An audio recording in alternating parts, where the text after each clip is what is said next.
operacioni i famshëm organizata Kompas. Unë kam qenë avokat mbrojtës i të ndjerit Arjan Selimi. Sa po ishte krijuar gjykata e krimeve të rënda, të ju mbani mend, ishin shumë avokat dhe shumë të nder. Ka zgjat gjyqi shumë kohë. Një ndër kërkesat e mia që mbaj mend dhe sot, ka qenë neni 40.2 Kodit Procedurës Penale.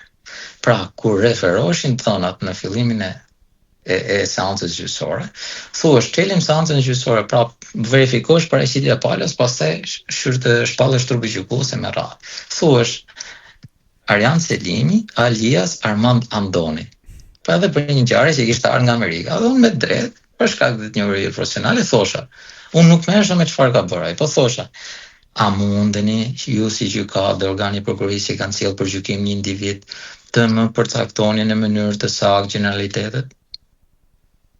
Sepse vetëm neni 40 paragrafi 2 i Kodit Procedurës Penale, asaj kohë thoshte, vetëm kur identiteti fizik i të panderit është i sigurt, pra ka gjurmëkishtash, prova etj. Me radhë, ti mundesh të vazhdosh procesin ndaj individit që nuk i di gjeneralitetet.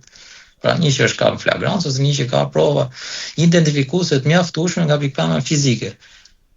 Dhe vetëm kjo kërkesë ime procedurale e poshtjellonte procesin atje. Dhe i vendosen vështirësi gjyqtarët, pra nuk merresha me faktin, unë merrem me procedurën. Është si punë. Me që ba kujtova çështjen Kompasit, doli edhe video e famshme me atë vajzën e showbizit, në fakt, që u bën një skandal në atë kohë. Edhe kësaj dite nuk ka një ndjek person mbajt përgjegjësi për atë se çfarë ndodhi. Organet përkatëse që kanë sekuestruar provën, do të dinë diçka. Prova po dolin nga aty bëhet virale pastaj. Po çan si ka? Është parashkruar. E vërtet. Por ndërkohë ju fitut gjyqin në fakt me Dhori Sallakun dhe presidentin në asaj kohës Alfred Mojsiun dhe u rikthyet në 2008-ën përsëri në prokurorin nga ish prokurori i përgjithshme Ina Rama. Në fakt, një koincidencë, Ina Rama dhe juve keni mbaruar së bashku shkollën e magjistraturës. Rikthimi ose ekzekutimi i këtij vendimi të rikthimit të detyrë ishte për shkak shoqërisë apo thjesht zbatoi vendimin, sepse realisht ka pas raste që institucionet nuk kanë zbatuar vendimin në çdo rast. Në rastin tënd, ajo thjesht zbatoi vendimin apo ndihmoi Arjan dojë shokun e klasës së dikush. Sepse mos harrojmë edhe një detaj tjetër që çuditërisht ose për koincidencë ju keni qenë bashkë me Ina Ramën dhe Olsian Çelën, sot prokurori i përgjithshëm edhe kryen sistemin e drejtësisë. Edhe Arta Marku. Edhe Ermane Kafe, me që janë persona publike që i dinë e gjithë. Tani, shkolla magjistraturës ka lidh një kontratë me ne, e cila është ka një afat 5 vjeçar të ushtrimit funksioneve si prokuror. Pra kur mbaron shkollën e magjistraturës për 5 vite do ta ushtrosh profesionin ose përndryshe detyrohesh të hiqet titulli dhe detyrohesh të kthesh mbrapsht gjithë përfitimet financiare, gjysmën e rrogës ose për rrogën e plotë që ti ke marrë gjatë asaj periudhe ushtrimit të funksioneve, nëse nuk e përmbush këtë detyrim. Dhe kjo lidhesh dhe me faktin që ti do pranoje emërimin në çdo krahin gjeografike të Shqipërisë ku kishte nevojë sistemi. Unë faktikisht për shkak të ndërprerjes që më bëri shkarkimi i prokurorit përgjithshëm të asaj kohe të mëparshëm, që jo përmendet zoti Sallaku, nuk e kisha realizuar fatin 5 vjeçar. Mundësinë të rikthesha në detyrë që ishte vendim detyrues me 5 anëtar gjykatës së lartë, përfshirë dhe ish kryetarin e gjykatës së lartë që ishte kryetari i trupit gjykues në atë kohë, ndjes pas. Zoti Kondi, Thimio Kondi, kishte vendosur dhe kthimin e pagave nga ai moment deri në momentin që i çdon vendime dhe do vazhdonte më mbrapa me sistemimin tim punë. Kështu që e para është detyrimi ligjor, duhet ta theksoj këtë. Ndërsa njohja ime me prokurorin e përgjithshëm të asaj kohe, po, është evidente, prokurori i përgjithshëm asaj kohe duke pasur edhe atributet e prokurores përgjithshme që kishte mundësinë të caktonte drejtuesi i prokurimit, për shkak të njohjes, perceptimit që kishte për mua, aftësitë mia profesionale, ka bërë edhe emërimin përkallës pastaj si drejtues. Pra, detyrimi për të më rikthyer si prokuror në prokurinë pranë gjykatës së rrethit gjyqësor Durrës, se kështu ishte nominimi në atë kohë, sot ka ndryshuar emërtesa, ka qenë detyrim ligjor që vinte nga një vendim gjyqësor taksativ i detyrueshëm për të zbatuar. Caktimi si drejtues i këtij institucioni është merit ose nomenklaturë e prokurorit përgjithshëm që e ka vendosur zonja që ju përmendet pak më parë, të cilën e kanë pas shoqë klase, kam respekt nga pikpamja profesionale për te, ka qenë vajzë e përgatitur, shumë e përgatitur edhe Olçelen, Arta Markun, të gjithë këta keni qenë një grup po, në fakt. absolutisht. Besnik Muçin, Ermonela Felen e shumë të tjerë. Artur Male, një shkretari i gjykatës Florës, e tjerë. Kastriot Selita, një shkretari në gjykatës apelit administrative. Mos i marr me rast, janë shumë. Në fakt të gjithë keni bërë karrierë në sistemin e drejtësisë dhe vazhdojnë të bëjnë karrierë, tani një grup i mirë, i suksesshëm. Duke qenë që shkolla e magjistraturës ka qenë një institucion që themi drejtën, nxjerrte gjithmonë prokurorë dhe gjyqtarë shumë të përgatitur. Si mendon sot Arjan Doja, shkolla e magjistraturës apo nxjerr prokurorë dhe gjyqtarë si dikur apo ndryshe, për shkak se ka pas kohët e fundit dhe deklarata nga personazhe të ndryshëm të sistemit drejtësisë, të cilët kanë dhënë, po themi, përshtypje ose mendimet e tyre duke akuzuar shkollën që nuk po nxjerr më si dikur magjistrat të aftë apo dhe student të aftë. Shiko, ka magjistrat që lindin për shkak të nevojave, ka magjistrat të cilët kanë ardhur si produkt i një sistemi të mirëfill ku ka pas gjitha mundësitë që të marrë dhe arsimimin e duhur edhe të kishte kritere filtra më të fortë të pranimit tyre në shkollë. Pra unë mendoj që mënyra e rekrutimit tyre në shkollën e magjistraturës më përpara ka pas kritere më të forta dhe konkursi, po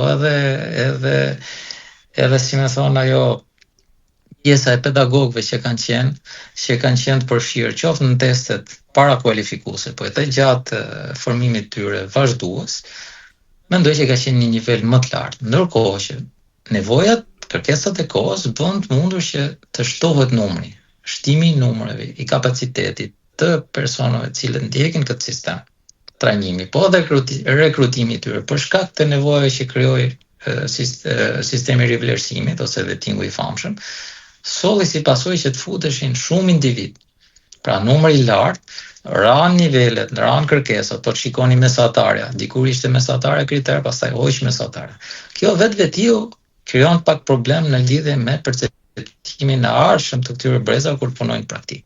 Nuk i paragjykoj që ata mundet të jenë ose jo të aftë ose të pa aftë, sepse besoj që reforma drejtësie, një ndër favoret që ka, një ndër të mirat që ka, pra unë nuk jam gatë njerëz që thonë reforma drejtësi është ose e bardhë ose e zezë. Jo, reforma drejtësi duhet bërë, ka sjell risi pozitive në disa pika, por po të zbatohet. Ndërsa në disa pika të tjera është thjesht një slogan, një e drejtë e cila i mungon efektiviteti, se kushtet dhe mjetet tekniko-financiare bëjnë atë të pavlefshëm për t'u realizuar. Çfarë do të them me këtë? Edhe degnoncime publike që shumica e pedagogëve tani duke qenë që i përmendat fakt pedagogëve aktual, asistentët e tyre të zyrave ligjore, të gjithë i kanë bërë prokuror ose gjyqtar duke i shpall fitues të magjistraturës. Edhe kjo është, ndoshta edhe kjo si që thoni edhe ju që është rrit sasia dhe jo cilësia. Ask for more ose ask for better. Pra të kërkosh për më shumë apo për më mirë. Në këtë rast, kërkesat e kohës ishin të kërkonin për më shumë, thjesht si numër, ndërsa si cilësi nuk besoj që është ajo e viteve të parë, për shkak se kam edhe eksperienca me sistemin, por ka një gjë. Kjo nuk është dozë pesimizmi, se kjo gjë rregullohet fare thjesht. Si rregullohet kjo? Qose ne me reformën e re në sistemin drejtësisë kemi thënë që gjykata e lartë dhe vendimet e saj janë të detyrueshme për instancat e tjera të shkallëve të gjykimit që janë poshtë saj. Është detyrë etike, profesionale, ligjore dhe kushtetuese e gjykatës lartë, e cila të nxjerr vendimin njësuese dhe mos lërë shtek për interpretime, qoftë nga të aftët, qoftë nga të paaftët. Pra qoftë nga ata të cilët kanë mundësinë ta interpretojnë ligjin për shkak të aftësive të tyre të shtuara, po qoftë ata që i kanë të mungura këto që mos bëjnë gabime. Pra është gjykata e lartë që korrigjon sistemin. Gjykata e lartë dhe gjykatat e tjera tashmë janë gufos me materiale dhe me dosje të ndryshme të cilat janë bostoqe atëherë. Dhe po shkon një proces gjyqësor që po vazhdon nga 3 deri në 8 vjet për të marrë drejtsinë një qytetar. Nuk besoj që kjo është ajo të cilën reforma ose ligjvënësit e nisën reformën për të arritur deri në një kolaps të tillë.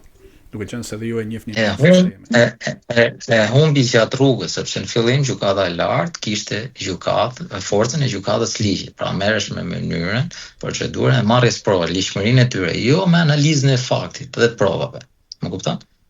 Kështu që humbi nga ky funksion sepse bëni ndryshim prapë më vonë, pas vitit 2017, edhe me atë e prishin funksionin e vet dhe gjykata e lartë gjykon si gjykatë fakti. Pra po të shohësh vendimin e gjykatës lartë dhe të shohësh arsyetimin e tyre, kupton që janë kthyer në gjykatë fakti. Pra, nga i rol që kishin kushtetues, të cilët ata fare mirë për raste të ngjashme, do krijonin një praktik për procedura dhe vendosin vendimin njësuese, qoftë për interpretimin e ligjit penal. Tani u kthyen gjykatë fakti dhe kjo i bën ata të pamundur që të evadojnë dosjen.